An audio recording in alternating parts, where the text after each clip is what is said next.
Hey there, welcome to video number 2. This is retros and ingresses. Typically this also includes aspect patterns, but we don't really have that going on except for a Pluto-Uranus square recap, which I basically covered in video 1. I do want to note that, and I mentioned this, that each of the inner planets, Mercury, Venus, Sun, as it passes through Capricorn, will activate that Pluto-Uranus square field. But I also want to mention that each will then square Eris and Eris, right, E-R-I-S, the dwarf planet that's over twice as far away from the Sun as Pluto. And people think it's not, not everybody in astrology takes Pluto seriously, until they feel like they have to. And that's a 248-year orbit. And represents, the unconscious and all this stuff, things we're afraid of in ourselves, shadow work, all this stuff. And then Eris is about a 557-year orbit. And anyway, so it will square that 9 to 10 days after it squares Uranus, after it conjuncts Pluto. I just want to mention that because I want you to get tuned to the frequency of Eris. It's work I'm developing. There's a book about, probably over halfway done, about Eris, about the personal archetypal process, kind of sacred psychology of dealing with strife and discord and vulnerability and chaos within ourselves, and how we respond to having our raw nerves rubbed up against or bumped into by others. How do we deal with that? So I just want to tune you to that frequency. I think it's really, really important. Eris was discovered and given like a alphanumeric designation in 2005, early 2005, but it's and then it got its name a few years later. So it's really young in our awareness, and I just want you to be tuned to it, because a lot of people are going to say that they are saying, and they will continue to say, that because it's so far away from the Sun, and because it's been so long in a sign that it's not relevant for personal use, it's not applicable to personal psychological themes, and it actually is. Everybody on the planet who's been born since late 1926 has it in Aries, and that is, and right now it's at 22 Aries. So people use that as a justification to say it's not possibly useful. It's simply a generational influence. If you're into evolutionary astrology, which you are, because you're involved with this service every month, you know that that's what some people say about Uranus, Neptune, and Pluto. And we use those. So anyway, so just be aware of that. Just to give you a couple keywords on that, Eris, about strife and discord, it's about how we deal with our raw nerves being exposed. Like, let's say that I have a terrible relationship with my mother, and I just have a lot of vulnerability around that, and I wish it were different, and it hurts, and there are all these, these lists of things that I might carry with me about how it's been uncomfortable and unhappy, and I just wish whatever. I wish you would love me the right way, whatever. And I go pick up a friend of mine, and we're driving around, and he goes, you know what, I just fucking love my mom. My mom is great. She does this for me, she does that for me, she's always been there. Now, he's just sharing with me, right? He fucking loves his mom. But like, I may have this sense of vulnerability because my relationship with my mom isn't great. That's what I'm talking about with Eris. Now, he could actually, in a different context, he could hurt me with that information.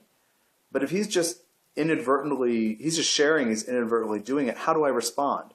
Do I take that as, an indication that this person's catalyzing me into feeling forced into grow by facing this pain? Or do I make him wrong and try to shut him up and change the subject? That's an Eris dynamic, interpersonally. So each of these inner planets will square Eris after squaring the Pluto through Aquarius solar month.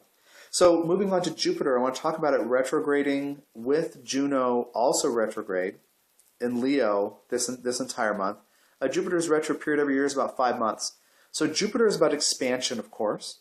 It's about getting bigger. It's about having faith. It's about having more confidence and appropriately estimating our abilities and ourselves and our worth. In Leo, our creative energies, our opinions, our right to be unique individuals and have a unique thumbprint or signature to offer, to leave on the world. I think it's a lot about honoring our creative voice. I've noticed the Jupiter in Leo, because right now this for the last couple of months has been squaring my Sun. And from the 10th house, Sun in the second, Sun in the second, Jupiter in the 10th. It's that way my solar return chart from this way as well. Jupiter basically stationing almost, squaring that. So I've been noticing that I keep wanting to bring into the radio show creative stuff. And I did those 3 Christmas poems last week, which were all creative. They're satire, satirizing the holiday. Anyway, you can go check that out if you want to listen to it. But anyway, this morning I was having this impulse. I was riding my bike doing some errands, and I had this impulse to dig through my files and get some other 3 and 4 minute things that I've done. Not just reading, but I've also produced some audio things where I've done different tracks and kind of balanced and done all this stuff. Anyway, so I'm thinking about that, and I know that that's because my creative voice, I'm feeling that square, that pressure to bring it out. So I think a lot of Jupiter and Leo, regardless of what it's doing, particularly in your chart, is this call to expand through your own creative voice and vision. So now it's retrograding. That means that we have to rethink how that happens. We have to observe during this 5-month period of retrogradation, when from the Earth's perspective it appears to be going backward. We have to observe how it's going. How are we doing it? What's going on? It may be that normal processes don't work. It may be that you don't have the juice to do what you normally do.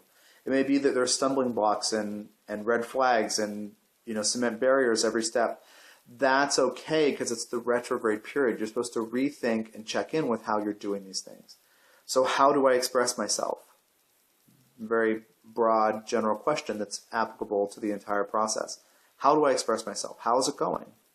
Do I think I have the right to be heard? Am I willing to give myself permission to be heard? These kinds of questions. With Juno's about commitment. Are you committed to being who you are? Jupiter and Leo, are you committed to your own vision, your own voice? Do you have the right to speak? Here I am, I'm doing these videos, you're paying for this service, and I'm throwing my personal stories in. I'm talking about my opinions. I'm talking about what other people have said and then what I say. I have already given myself as an example, permission to own my own voice. This is what the Jupiter and Leo is about. Are you owning your own voice? Are you owning your opinions? I don't know everything. You don't know everything. The song that you have in your head that you want to write down may not be the best song ever. These things are irrelevant. This may not be the best astrology video ever made. Whatever, I'm sure it's not. But that's not the point at all. The expression, the moving of energy, the energy coming through your voice, through your hands, through your fingers, through your mind, through your sense of inner harmony, the energy of it is what matters, moving the energy. Inhabiting your creative energy, owning it, is part of your divine nature. But it's retrograde. So how are you doing it? Why do you not do it? What are you afraid to do? All those questions come up during this retrograde. Moving on, Saturn in Sagittarius, it enters Tuesday, December 23rd. I recorded